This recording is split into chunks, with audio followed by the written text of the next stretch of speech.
Welcome. Thank you. That intro was so energizing. I loved it. Oh, thank you. Thank you so much.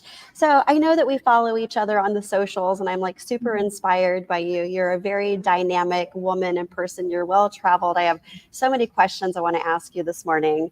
But Right. first and foremost, tell us a little bit about what you do. I know you specialize in health and fitness, especially for moms, without making them feel too crazy about like what they're doing.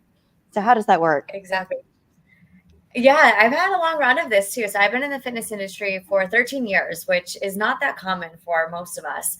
So I've really I started right when I graduated college, and clearly had ebbs and flows of my own life and in my career. So I got to really adapt my training style according to seeing all the changes again for me, but also for my clients over the years. And that's where I really have come together now into creating sustainable workout programs for busy people. So obviously, as you get older, you get more responsibilities, you get job promotions, etc. Your time is so limited. And I think it's so important to find ways to be consistent in health and fitness and working out and having sustainable nutrition guidelines in order to see progress over time. Because obviously, as we get older, too, the less you do, the more you kind of deteriorate over time. And whether that's with injuries, we lose our muscle mass, we lose collagen by that point in time, and we want to still have the reactionary time in order to do things that we love. In addition to, you can focus on aesthetics and muscle building from there. But that's kind of the baseline of it all. So I was a competitive power lifter too. I had a state record at one point in time, which was really cool. And at that point in my life, that's all I did. So I had to figure out ways for my own self to stay strong and to, keep up the intensity and the performance that I wanted to have, but in a realistic, sustainable way for my life. I Obviously, love it. having kids too, really. Yes. Oh, that's a workout in itself. Like, you were using the word deteriorate. That's a very hard word to say, especially on a Thursday, on a Wednesday, sorry. Thank you. But I got like I last night. yeah, I totally get it. I need more coffee. But I Yeah. saw on one of your videos, you were literally doing pull-ups in the door frame in your house. And number one, I was so impressed with the fact, number one, you could do the pull-up. And I'm like, I can't even do that with the assisted band, like with like 60 pounds of assisted weight. But I am a little bit older and I have deteriorated a little bit. So I have found it's definitely a lot more challenging to maintain and like build strength, especially where I was, 20, 30 years ago. It was like so frustrating. Yeah. Mhm. Yeah.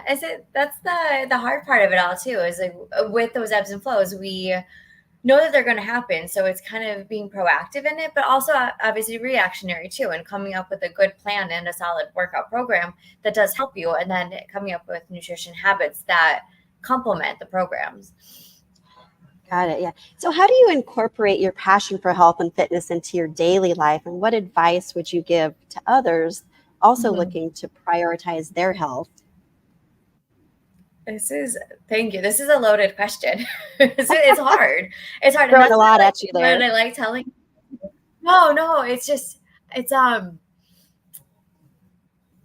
right. I have two young kids. I have a almost 3 month old. I have a 2.5 year old son. I have my own business. My husband, he's home a lot of the time, but when he works 24 plus hour shifts. So he's gone, he's literally gone. I have no help, and my family's not that close to me either. So I have no help when he's gone. So really fitting health and fitness into my life, you think oh, she's in the fitness world. She's a personal trainer. She's a fitness coach. You think that's all I do on an everyday basis. But in reality, it's only 30 minutes of my day, if that. I don't really have the luxury of doing it as often as I want either. So that's, you have to kind of reflect on a strategy that could work for you, with the understanding that your strategy is probably going to change, over time. So you can have even a couple of strategies that go with it. So, I plan around nap time with my kids. If they're both home, I really hope that my son naps. And sometimes he doesn't. And sometimes he watches me work out, and that's just as fine. He joins in, and I just know it's not going to be, the most intense workout ever. And then there's days he's at daycare. I still have my daughter with me, and same thing. She gets to watch me, or I hope she naps. And if she doesn't, then oh well. But I'm also, fitting all that in for my life in the midst of training my clients. So it's a, just thinking ahead of time, lowering the expectations that it's going to be perfect all the time, because it's not. And then when people have a hard time fitting it into their schedule, they can also do what I like to call workout snacks. And they just do pieces of the workout throughout the day. So it's not one big, overwhelming, half-hour workout. It's, maybe 1 minute at the beginning of your day, 1 minute midway through your day, 1 minute halfway through your day. And then it adds up to, a big picture. And that's like with me doing my pull-ups and literally in my bathroom doorway. We have a pull-up bar. Every now and then I just do a couple to keep up that strength. And, it's not a part of my workout program necessarily, but it's something that I can do as like the workout snack to keep me active, to keep it going without having to like stop and start a structured exercise program every single day. I love that so much. So it's not about, okay, you have to get in at least 20 minutes of exercise. You can do little snippets here and there at a time. That is awesome. I never really thought about it that way, to be honest. Yeah, it's hard too, because we live in a world where the majority of the time we're thinking in black and white. You do it or you don't. You work hard or you don't. You have to get this promotion, so you have to, really step up your game, and you have to block off chunks of time for every little part of your day. And we forget that if you do little bits and pieces of things over time, it's going to add up. And that's where I like to really say, like, it's overwhelming to start a workout program or to continue on one, to be honest, right? Especially when your life is busy. But if we can reduce the overwhelm by reducing the expectations, reducing like the barriers to entry, then you're more likely to keep it sustainable. Yeah, absolutely. Makes sense. 100%. I know you were touching on earlier, working out and doing your business and training is not the only thing you do. I know that you've also dabbled in interior design. So what sparked your interest in Oh, becoming yes. an interior decorator on a budget? And do you have a particular So design funny. style or Oh, I'm glad approach? you noticed this. Oh, I'm so into this now. And I'm like, I love it. I have to stop myself from doing it too much too. Um, so I don't even know where it started. I always loved organizing. I have like a very type A personality when it comes to that, and it annoys the crap out of my husband because he's not that way Help at me. all. So I've always loved organizing, but as it must have been. I lived in Boston. I lived in so many different apartments. So like trying to put it all together and like being a new personal trainer in this city is not the most like well-paying job in the world too. So I always had to do it on a budget no matter what. And especially with like design styles, we like to change things so much. So I never want to spend that much money on anything, one piece in particular, unless it's like a solid base, right? And then you can kind of like decorate around that, but with the understanding that things might get swapped out every other season. Um, and then honestly, when I moved in with my husband, he works the 24-hour shifts, but he was doing a double that weekend. And he just said, "Hey, do whatever you want with this apartment." And I was like, "All right, if you tell me I'll do whatever I want, then I will." And that's, I think, probably what started it all, was like really, like him being open to me being like as flexible as I wanted to be with anything, and me being able to create it into like something that I felt like was home for me and not just like the bachelor pad that it was prior to that. And then it Oh, kind so of fun. stemmed along with having kids and designing nurseries and all that. Oh, So fun. this is Speaking my of your real. husband, oh, go ahead. Yes. I love it. No, that's Speaking my. of your I did this. Oh, I love it. Very fun. Very cool. I can kind of see it. There we go. But speaking of your husband, you guys got married in the Grand Canyon. What made you decide on the Grand Canyon?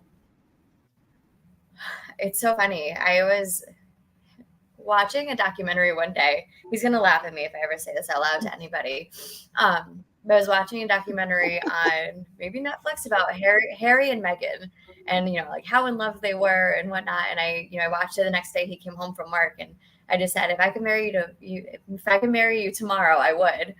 And we kind of said, okay, let's go get married, and that was pretty much it. So we waited a couple of weeks because I wanted a wedding dress.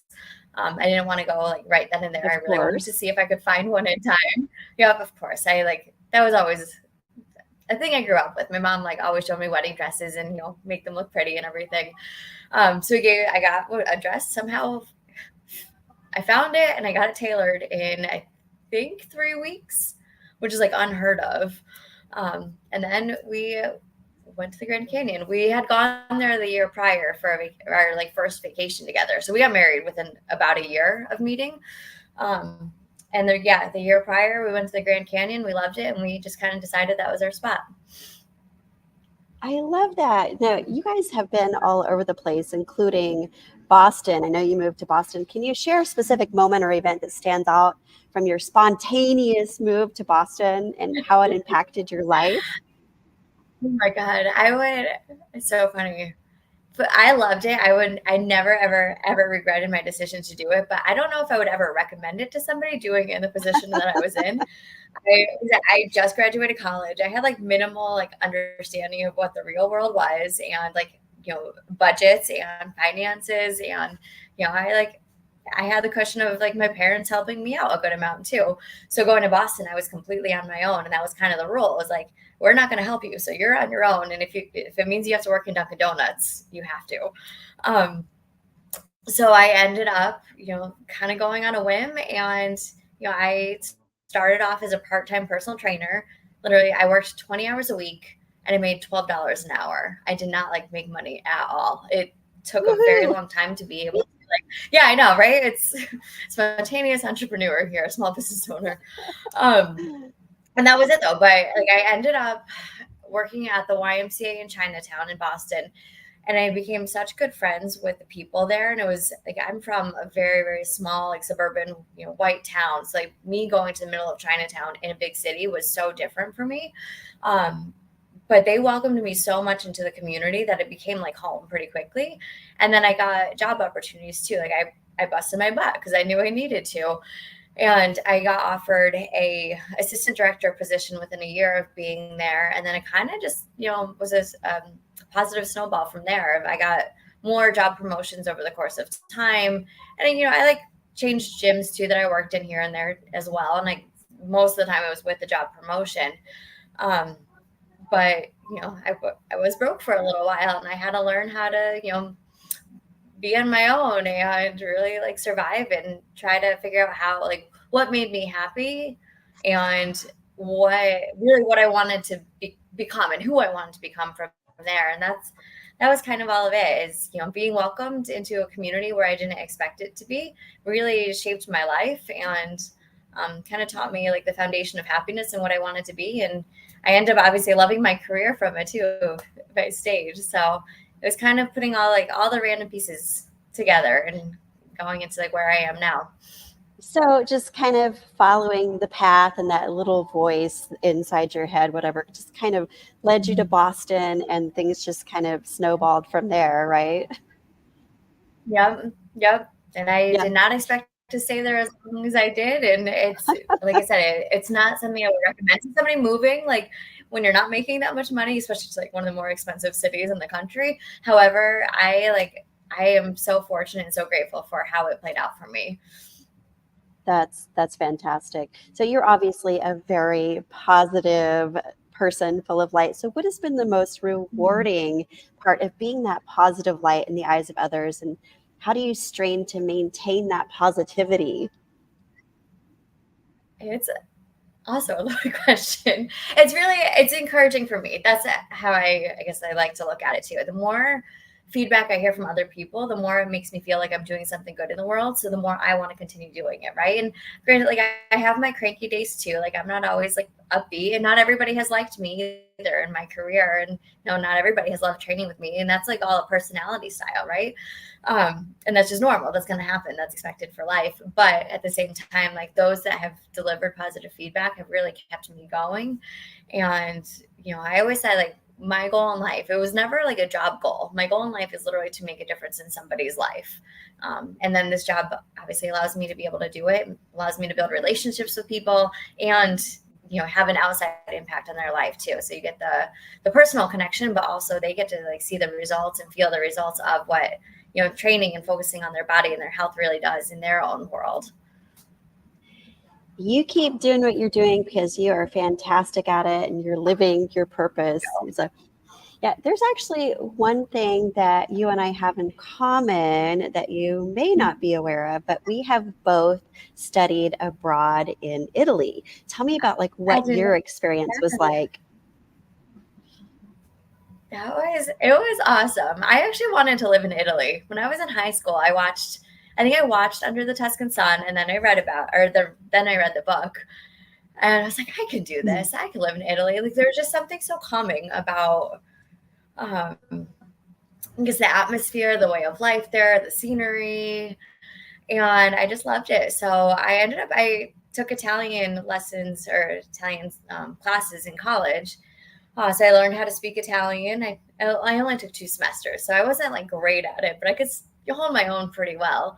And then I decided to study in Florence, and that was it. And I like want to go back all the time. I loved it, and I loved, like I said, just the culture of it. It was like partially really relaxing, but it was also absolutely beautiful there. And again, that goes with my spontaneous side. Like I always said, anytime I traveled somewhere, it reminded me that there was like a different way of life in the world. Like what I know is not the only thing in the world, even though that's all I know. So anytime I went somewhere else, it's like, this is a good way of life. I like this one. And that's really, my heart has a soft spot for Italy and that. I love it. Parlo Italiano molto bene. That's about all I know how to say. But yeah, I also studied in Firenze in Florence, and it was like one of the best memories I've ever had. This was back in 1991, way back when. But I remember I stayed at this house with this house family, and my house brother, his name was Massimo, and he would take me around on his Vespa scooter to go get espresso in the morning. And it was like such an amazing memory. Back then I had really short hair, and I remember all of the people in the street coming up to me, touching my hair, asking me if it was real. I'm like, have you never seen a blonde before? So yeah.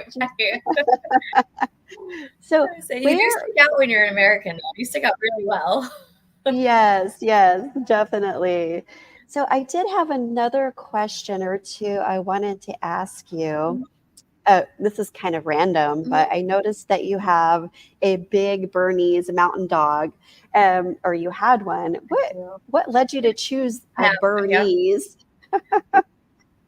Honestly, I never even wanted a dog in the first place. I was a cat person. But again, when I met my husband, he said he wanted a dog. And actually, soon after we met, he said he was a dog person. I was like, oh shit, this isn't going to work out at all. But then, obviously it did. He said he wanted a dog, and he said he like had seen Berners before and like knew they were really good dogs, like good.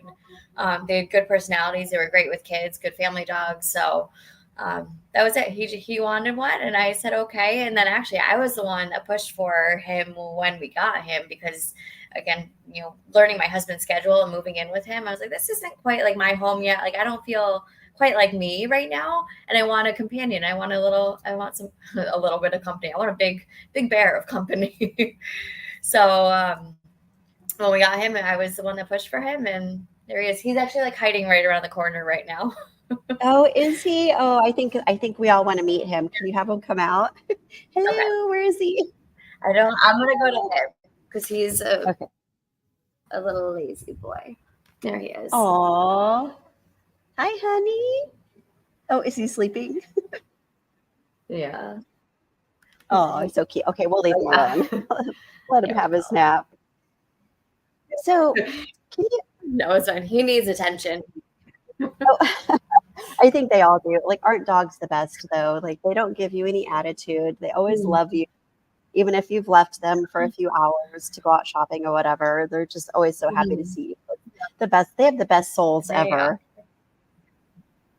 It's amazing. It's so nice. Yeah.